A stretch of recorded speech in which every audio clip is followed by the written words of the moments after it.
আগামীকাল ভোট, আপনারা উৎসবের সাথে ভোট দিতে যাইবেন।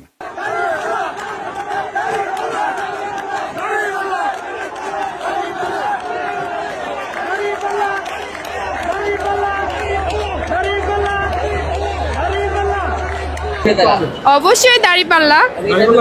ইয়েস, কসবা। হ্যাঁ, এবারে পরিবেশ কেমন মনে হয় আপনার নির্বাচনের পরিবেশ? অনেক ভালো।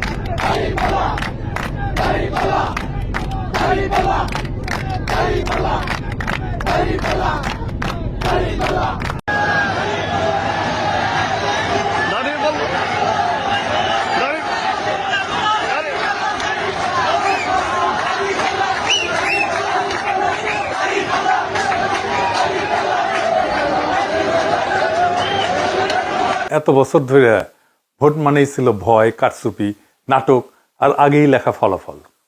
কিন্তু কালকের ভোট আলাদা। এই ভোট কোনো দল বাঁচানোর ভোট না, এই ভোট কোনো নেতার মুখ বাঁচানোর ভোট না, এই ভোট আপনার জীবনের হিসাব চাওয়ার ভোট। আগামীকাল থেকে শুরু হবে বাংলাদেশের এক নতুন অধ্যায়, এক নতুন কাল পর্ব। এই বাংলাদেশে কি হবে সেটা বলার আগে আমি আপনাদেরকে একটা কবিতার কিছু অংশ শোনাই। কবিতাটা অনেকেই শুনছেন, সুনীল গঙ্গোপাধ্যায়ের লেখা। নাম হইতেছে কেউ কথা রাখেনি। আমি মাঝখান থেকে পড়তেছি। মামাবাড়ির মাঝি নাদের আলী বলেছিল, বড় হও দাদা ঠাকুর, তোমাকে আমি 3 প্রহরের বিল দেখাতে নিয়ে যাব। সেখানে পদ্ম ফুলের মাথায় সাপ আর ভ্রমর খেলা। নাদের আলী, আমি আর কত বড় হব? আমার মাথায় ঘরের ছাদ ফুঁড়ে আকাশ স্পর্শ করলে তারপর তুমি আমায় 3 প্রহরের বিল দেখাবে? একটাও রয়্যাল গুলি কিনতে পারিনি কখনো। লাঠি লজেন্স দেখিয়ে দেখিয়ে চুষেছে লস্কর বাড়ির ছেলেরা। ভিখিরির মতো চৌধুরীদের গেটে দাঁড়িয়ে দেখেছি ভিতরের রাস উৎসব। অবিরল রঙের ধারার মধ্যে সুবর্ণ কঙ্কন পরা ফর্সা রমণীরা কত রকম আমোদে হেসেছে। আমার দিকে তারা ফিরেও চায়। বাবা আমার কাঁধ ছুঁয়ে বলেছিলেন, দেখিস একদিন আমরাও। বাবা এখন অন্ধ, আমাদের দেখা হয়নি কিছুই। সেই রয়্যালগুলি, সেই লাঠি লজেন্স, সেই রাস উৎসব আমায় কেউ ফিরিয়ে দেবে না। আপনি কই বাচ্চাটা না যে একটাও রয়্যালগুলি কিনতে পারেনি শৈশবে? আপনি কই শিশুটা না যাকে দেখিয়ে দেখে লেবেন চুষ খেয়েছে লস্কর বাড়ির ছেলেরা? আপনি কি সেই কিশোরটা না যে ভিখিরির মতো চৌধুরীদের বাড়ির গেটে দাঁড়িয়ে দেখেছে ভিতরের উৎসব, কেউ আপনার দিকে ফিরেও তাকায়নি? আপনি কি সেই কিশোরটা না যার কাঁধে আপনার অক্ষম দরিদ্র বাবা হাত রেখে পরম মমতায় বলেছিল, দেখিস একদিন আমরাও? আপনি তো সেই যার দেখা হয়নি কিছুই, কোনো স্বপ্নই পূরণ হয়নি। আপনি তো জানেন আমাদের স্বপ্ন পূরণ হওয়ার না। আজকে আপনি কি সেই পিতা না যে ঠিক আপনার বাবার মতোই আপনার সন্তানের একটা সামান্য আবদার পূরণ করতে পারছেন না? আপনার স্ত্রীর জন্য একটা শাড়ি উৎসবে, অন্য কখনো না। সন্তানের জন্য কাপড় জুতা উৎসবে, অন্য সময় না, সব সময় না, কিনে দিতে পারছেন না। অসুখে চিকিৎসা, স্কুলের বেতন, বাসার ভাড়া, সপ্তাহান্তে একটু মাছ বা মাংস তুলে দিতে পারছেন? আমরা অধিকাংশই পারি না। এটা কোনো জীবন। আমাদের বাবা মায়েরা একটা বাচ্চাকে মাদ্রাসায় দেয়, কেন দেয় জানেন? অনেক কারণ আছে, কিন্তু একটা বড় কারণ, তারা জানে তার ইহজগতে সে সুখ পায়নি, শান্তি পায়নি। পরজগতেও যদি একটু শান্তি পায়, খোদা তাআলা যদি রহম করেন, তাহলে বেহেশতে যদি জায়গা দেন। কিন্তু কিভাবে দিবেন? জীবনে তো কোনো সওয়াব অর্জন করতে পারেনি সে তো গুনাহগার। মানুষ মারা গেলে তার আমল বন্ধ হয়ে যায়, কিন্তু 3টা জিনিস চলতে থাকে: সাদকায়ে জারিয়া, উপকারী ইলম এবং নেক সন্তান যে তার জন্য দোয়া করে। সাদকায়ে জারিয়া কেমনে থাকবে? তার তো সংসারই চলতো না। আর ইলম থাকলে তো এই ব্যর্থ জীবন থাকতো না। একটাই আছে উপায়, যদি সন্তান নেক হয়, নেক সন্তান যদি আমার থাকে, তার দোয়া আমার আমলে যুক্ত হবে। তাই মাদ্রাসায় বাচ্চাদের দেয়, যেন ওই বাচ্চার ওসিলায় খোদা তাআলার দয়া হয়, রহম করেন, বেহেশতে একটু জায়গা দেন। আপনি ইহজগতে তার একটা মর্যাদার জীবন নিশ্চিত করতে পারলেন না, তার জীবনে ন্যায় ইনসাফ দিলেন না। আপনার জুডিশিয়ারি করাপ্ট, টাকা দিয়ে রায় কেনা যায়, আপনার আমলাতন্ত্র দুর্বিনীত, আপনার পুলিশ নির্মম, আপনার রাষ্ট্র অন্ধ, তাকে আপনি কিছুই দিতে পারেন না। আবার তার আল্লাহ খোদা, যার কথা চিন্তা করে ইহজগতের যন্ত্রণা সে সহ্য করে, তারে আপনি কায়রা নিতে চান কেন? বাইরে কোন অধিকারে, কোন সাহসে নিতে চান? এমপি হইবেন, হইয়া যাদের ভোটে এমপি হইবেন তাদের কথা ভুলে যাইবেন তো? হ্যাঁ, অবশ্যই ভুলে যাবেন। আপনি প্রথমে শুল্কমুক্ত গাড়ি আমদানি করবেন, তারপরে ঢাকার একটা প্লটের আবেদন করবেন। লজ্জা লাগে না? আপনি দেশ বা মানুষের সেবা করতে আসেন নাই, আসছেন রাষ্ট্রের সম্পদ লুট করতে। হাসিনার আমলে $234 বিলিয়ন লুট করে নিয়ে গেছে হাসিনা এবং তার লোকজন। কত টাকা জানেন? বাংলাদেশের মতো 4টা দেশকে 1 বছর চালানো যায় এই টাকায়। কি বিপুল পরিমাণে টাকা! এটা নিয়ে অল্প কিছু মানুষ, সবাই এখন বিদেশে বসে মৌজ মাস্তি করতেছে। কোনোটাই নিজের উপার্জনের টাকা না। এ টাকা তো হাসিনার আমলে, বাংলাদেশ স্বাধীন হওয়ার পর 55 বছরে এইরকম টাকাই পাচার হয়েছে প্রত্যেক বছর। আমরা গরিব না তো? আপনি গরিব না, আপনাকে গরিব বানায় রাখা হয়েছে, আমাদেরকে গরিব বানায় রাখা হয়েছে। এটা আপনার টাকা। এই $234 বিলিয়ন এটা আপনার টাকা। আপনার টাকা চুরি হয়েছে জন্যই তার ঘাটতি আপনার কাছ থেকে পুষায় নেয়। এই চুরি যদি না হইতো, তাহলে আজকে যে সাবান 55 টাকায় কিনতেছেন সেটা আপনি 5 টাকায় কিনতে পারতেন। আপনি যদি শুধু টাকা চুরি ঠেকাইতে পারেন, টাকা পাচার ঠেকাইতে পারেন, আর কিচ্ছু করা লাগবে না, আপনি 55 টাকার সাবান 5 টাকায় কিনতে পারবেন। এই টাকা পাচার করে কিভাবে জানেন? ব্যাংক থেকে লোন নেয় আর শোধ দেয় না।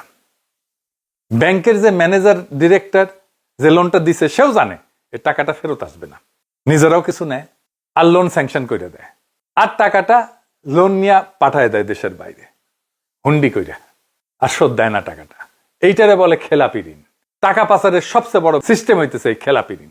এই ঋণ শোধ করতে হয় না, খালি রিশিডিউল করে, মানে টাকা দেওয়ার টাইম আসলে টাইম বাড়ায় নেয় লোন শোধ করার। এইভাবে চলতে চলতে চলতে চলতে একসময় ব্যাংকই বলে, আরে দূর, এ টাকা ফেরত আসবে না, বাদ দাও, লিল্লা করে দাও।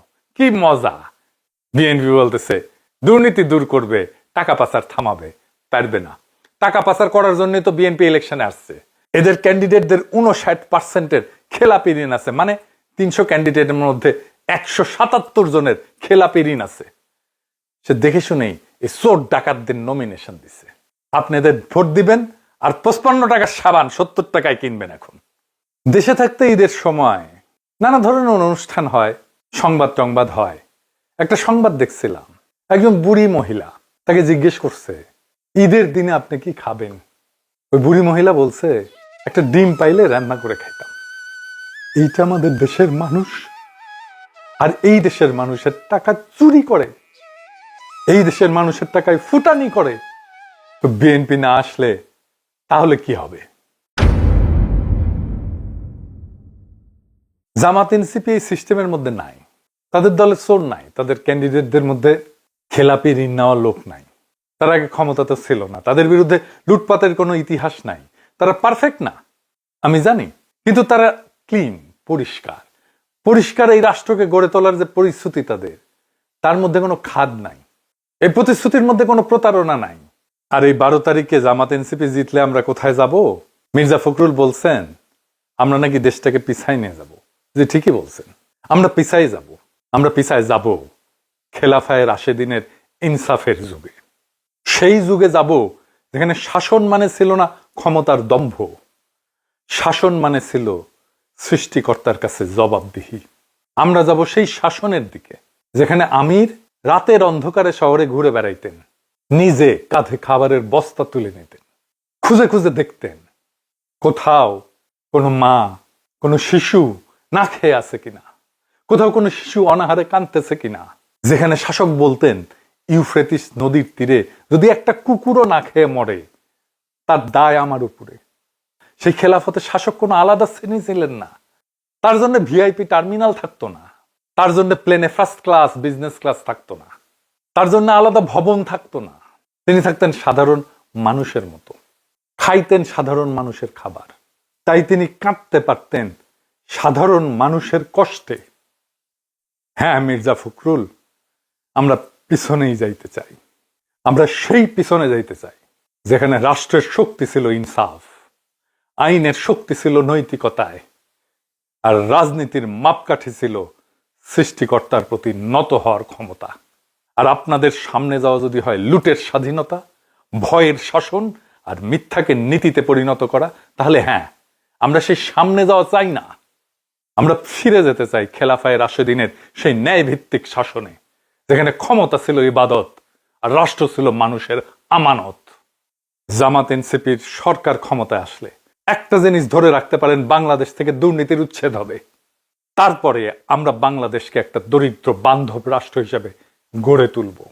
শুধু দরিদ্র বান্ধব না, আমরা বাংলাদেশকে মানুষ বান্ধব রাষ্ট্র হিসেবে গড়ে তুলব। আমরা কাউকে শাসন করতে চাই না, আমরা কারো উপরে আধিপত্য কায়েম করতে চাই না। আমরা চাই যদি সম্ভব হয় এদেশে প্রত্যেকটা মানুষকে সাহায্য করতে। আপনি সংখ্যাগুরু হন, সংখ্যালঘু হন, আপনি যে কোনো ধর্মের হন না কেন, আপনি সাঁওতাল হন, গারো হন, চাকমা হন, পাহাড়ি হন, সমতলি হন, আপনি খ্রিস্টান হন, আপনি মৌলবাদী হন, আপনি নারী হন, পুরুষ হন, হিজড়া হন, এই রাষ্ট্রে আপনি আগে মানুষ, তারপরে নাগরিক। আমরা জানি একজন মানুষ আরেকজন মানুষকে কষ্ট দিয়ে বাঁচতে চায় না। মানুষ চায় একে অপরের সুখের ভেতর দিয়ে বাঁচতে, আর একজনের দুঃখের উপরে দাঁড়ায় না। আমাদের সবার ভেতরে ওই মানুষটাকে মেরে ফেলা হয়েছে। এই 55 বছরে আমরা অন্তরের ওই মানবিক আলো আবার জ্বালাবো। ঘৃণা আর অবজ্ঞার উপরে দাঁড়ায় কোনো সমাজ টেকে না। এই রাষ্ট্রে আমাদের সবার কথা বলার জায়গা থাকবে। কথা বলার জন্য কেউ আপনাকে গুম করবে না, ক্রস ফায়ারে মেরে ফেলবে না। আপনার চিন্তা বা বিশ্বাসের কারণে আপনাকে পাকিস্তান বা ইন্ডিয়া চলে যাওয়ার নসিহত কেউ দেবে না। কারণ যে রাষ্ট্র নাগরিককে ভয় পায় সে রাষ্ট্র নাগরিকের না। অন্যকে ঠকায়, সম্পদের লোভ, প্রাচুর্যের লোভ মানুষের আত্মাকে বিষাক্ত করে তুলছে। লোভ আমাদের চারপাশে ঘৃণার দেয়াল তুলছে। লোভ লোভ এই লোভ আমাদের সমাজ থেকে, পরিবার থেকে, মানুষ থেকে বিচ্ছিন্ন করে ফেলছে। আমরা টাকার হিসাব করতে পারি খুব, কিন্তু মানুষের কষ্ট দুঃখ অনুভব করতে পারি না। আমরা অন্যের বেদনা বুঝতে পারি না।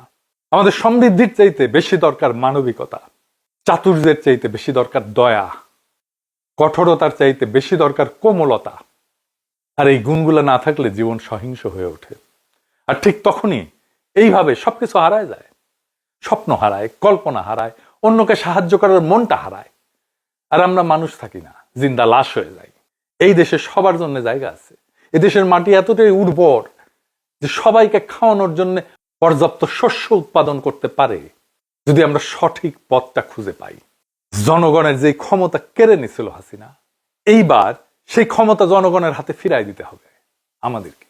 আমরা বাঙালি নাকি বাংলাদেশি এই কুটতর্কে কাউকে আর আটকে রাখা হবে না। আমরা সবাই হব বর্ণ, গোত্র, জেন্ডার বৈষম্যমুক্ত বাংলাদেশ নামের এক অগ্রসর আধুনিক রাষ্ট্রের গর্বিত নাগরিক, এবং প্রত্যেকে হবে সমান নাগরিক। কেউ কারো চেয়ে ছোট না, কেউ কারো চেয়ে বড় না, সমমর্যাদা সম্পন্ন নাগরিক। হিন্দু, মুসলমান, বৌদ্ধ, খ্রিস্টান, পাহাড়ি, আদিবাসী কেউ পরিচয়ের আড়ালে দাঁড়ায় নিজের অধিকার চাইবে না। কারণ অধিকার ভিক্ষা না, অধিকার জন্মগত। রাষ্ট্র আপনার ধর্ম পালনের অধিকার নিশ্চিত করবে, কিন্তু রাষ্ট্র কোনো ধর্ম পরিচয়ের কারণে কারো উপরে বৈষম্য করবে না। আপনাকে মসজিদে ঢুকে কেউ পিটাবে না, আপনার মন্দিরের বিগ্রহ কেউ ভেঙে দেবে না। রাষ্ট্র তো কোনো দেবতা না, রাষ্ট্র মানুষের তৈরি। এই রাষ্ট্রকে কোনো রাষ্ট্রীয় প্রতিষ্ঠানকে দানব হয়ে উঠতে দেওয়া যাবে না। আমরা দেশের প্রতিরক্ষার জন্য শক্তিশালী গণপ্রতিরক্ষা ব্যবস্থা করব, সশস্ত্র বাহিনীর গণসম্পৃক্তি বাড়াবো। আর আমি বলতে চাই আমাদের সৈনিকদের, আমাদের পুলিশদের, আনসারদের, বিজেপিদের, নিজেদের হাসিনার মতো অমানুষের হাতে আর তুলে দিয়েন না। হাসিনা আপনাদের মানুষ মনে করতো না, আপনাদের এমন বানায় ফেলছিল যে আপনাদের জনতার মুখোমুখি দাঁড় করাই দিছিল। পুলিশ কোনো দুর্ঘটনায় মারা গেলে বলতো মানুষ আলহামদুলিল্লাহ। আপনারা কি এই জীবন চান? সারা দেশের মানুষের ঘৃণা নিয়ে বাঁচতে চান, নাকি চান যে বাংলাদেশের শিশুরা আপনাদের দেখে স্যালুট দিক? রাস্তায় মানুষ আপনাকে দেখে এক কাপ চা খাওয়াইতে পারলে নিজেকে ধন্য বলে মনে করুক। যারা আপনাদের অমানুষ খুনি বানাতে চায়, যারা আপনাদের দুর্নীতিগ্রস্ত বানাতে চায়, যারা আপনাদের চিন্তা, অনুভূতি, জীবন নিয়ন্ত্রণ করতে চায়, তাদের জন্য লড়াই করেন না। ওটা আপনার লড়াই না। ওদের জন্য অস্ত্র ধরেন না। বিশ্বাস করেন, রাস্তায় যখন স্লোগান দিছে কয়েকদিন আগে 1, 2, 3, 4 পুলিশের বিশ্বাস করেন আমার হৃদয়টা ভেঙে গেছে। এইভাবে তো রাষ্ট্র টিকবে না। পুলিশ ছাড়া আমরা রাষ্ট্র চালাবো কিভাবে? এটা সিরিয়াস একটা সংস্কার লাগবে, একটা সিরিয়াস রিকনসিলিয়েশন লাগবে জনতা এবং পুলিশের। কিন্তু আপনাদের একটা কাজ, সৈনিক, পুলিশ, আনসার আর বিজিবি আপনাদের করতে হবে এই 12 তারিখে পূর্ণ পেশাদারিত্বের সাথে কাজ করতে হবে। আপনার পছন্দের দল হেরে গেলেও আপনার সামনে হেরে যাক, হারাই উচিত। সংশোধন হয়ে আবার ফিরে আসবে 5 বছর পরে। একটাই কাজ করবেন, কোনো কারচুপি, কোনো ভোট ডাকাতি, কোনো প্রতারণা আপনার সামনে হইতে দেন না। ভোট মানুষের আমানত, সেটা রক্ষার দায় পবিত্রতার সাথে পালন করেন। আমরা একটা নতুন বাংলাদেশ গড়ে তুলবো ইনশাল্লাহ। একসাথে উৎসবের সাথে ভোট দিতে যাবেন, আপনারা নির্ভয়ে ভোট দিতে যাবেন, আনন্দ করে ভোট দিতে যাবেন। 12 তারিখ জাতির আজাদির দরজা আপনিই খুলে দিতে পারেন, চাবি আপনার হাতে। জি, ব্যালটই চাবি। একজন ন্যায়পরায়ণ সৎ প্রতিনিধি নির্বাচন করেন। যদি একজন ন্যায়পরায়ণ শাসক প্রতিনিধিকে আপনি নির্বাচিত করতে পারেন, পরদিন থেকে আপনি আবিষ্কার করবেন এই দেশে কোনো নাগরিককে সীমান্তে খুন করার কারো সাহস হবে না। আন্তর্জাতিক আইন অগ্রাহ্য করে আমাদের নদীর পানি আটকে দেওয়ার দুঃসাহস কোনো রাষ্ট্র দেখাতে পারবে না। কেউ ক্ষমতার দম্ভে আমাদের মাথার উপরে ছড়ি ঘোরানোর কল্পনাও করতে পারবে না। মানুষ মানুষকে ভালোবাসতে শিখবে। ঘৃণার চাষবাস করে রাজনীতি করা অসম্ভব করে তোলা হবে। তরুণ পাবে শিক্ষা, যুবক পাবে কাজ, মুরব্বীরা পাবে সম্মান, নারীরা মর্যাদা পাবে। নারী নির্যাতন নামায় আনা হবে শূন্যের কোঠায়। সমাজে এবং রাষ্ট্রে ইনসাফ কায়েম করা হবে। ভয়, শঙ্কা আর অনিশ্চয়তা থেকে মুক্ত একটা সফল, নির্বিঘ্ন, আনন্দময় জীবন প্রত্যেক নাগরিকের অধিকার হবে। এইটাই আজাদি। তাহলেই বাংলাদেশ নামের এই ভূখণ্ড শুধু মানচিত্র হিসেবে টিকে থাকবে না, মানুষের হৃদয়ে অমিত সম্ভাবনার নাম হয়ে উঠবে। আসেন 1971-এর স্বাধীনতার ঘোষণাপত্রের অমর 3 নীতি, সাম্য, মানব সত্তার মর্যাদা আর ইনসাফের ভিত্তিতে একটা নতুন বাংলাদেশ গড়ার জন্য একত্র হই। যে রাষ্ট্র আমাদেরকে গড়তে দেওয়া হয়নি 55 বছরে, সেই রাষ্ট্র গড়ার সুযোগ আজ আমাদের সামনে। আজাদির বাংলাদেশ আজ আমাদের খুব কাছে। এই আজাদির মানে কোনো পতাকা না, এই আজাদির মানে কোনো দলের জয় না। এই আজাদির মানে একজন মানুষ আর একজন মানুষকে ভয় না পাওয়া। আজাদির মানে একজন বাবা তার সন্তানের চোখে চোখ রেখে বলতে পারবে, আমি চেষ্টা করছি, আমরা চেষ্টা করছি। আজাদির মানে একজন মা আর আল্লাহর কাছে কাঁদতে কাঁদতে বলবে না, হে আল্লাহ, ইহজগতে শান্তি দাও নাই, পরজগতে দিও। আজাদির মানে এই রাষ্ট্র আর দরিদ্র মানুষের কাছে পা দিয়ে দাঁড়ায় দানব হয়ে উঠবে না। রাষ্ট্র হবে মানুষের আশ্রয়, রাষ্ট্র হবে মানুষের আমানত। আমরা অনেক কিছু হারাইছি, স্বপ্ন হারাইছি, বিশ্বাস হারাইছি, একজন আর একজনকে ভালোবাসার ক্ষমতাও হারাইছি। কিন্তু আজও একটা জিনিস আমাদের হাতে আছে, সেটা ভোট। এই ভোট কোনো কাগজ না, এই ভোট কোনো মূল্যহীন জিনিস না। এই ভোট আপনার সন্তানের ভবিষ্যৎ, এই ভোট আপনার বাবার অপূর্ণ স্বপ্ন, এই ভোট আপনার মায়ের নীরব কান্না। 12 তারিখ আপনি যখন ব্যালট হাতে নেবেন, মনে রাখবেন আপনি শুধু একজন প্রতিনিধি বাঁচতেছেন না, আপনি ঠিক করতেছেন এই দেশে মানুষ মানুষ হয়ে বাঁচবে নাকি সংখ্যায় পরিণত হবে। আপনি চাইলে ভয়কে জিততে দিতে পারেন, আপনি চাইলে লুটেরাদের আরেকবার সুযোগ করে দিতে পারেন, আর আপনি চাইলে ইনসাফকে একবার সুযোগ করে দিতে পারেন। আজাদির দরজা আমাদের জন্য কখনোই খোলেনি। আজ সেই দরজার চাবি আপনার হাতে। আপনি সেই দরজার সামনে দাঁড়ায় উৎসবের সাথে ভোট দিতে যান, ভয়কে বাড়িতে রেখে ভোট দিতে যান, মাথা উঁচু করে ভোট দিতে যান, যেন একদিন আমাদের সন্তানেরা বলতে পারে আমাদের বাবা মায়েরা চুপ থাকেনি, তারা মাথা উঁচু করে দাঁড়াইছিল, তারা বেছে নিয়েছিল ইনসাফ।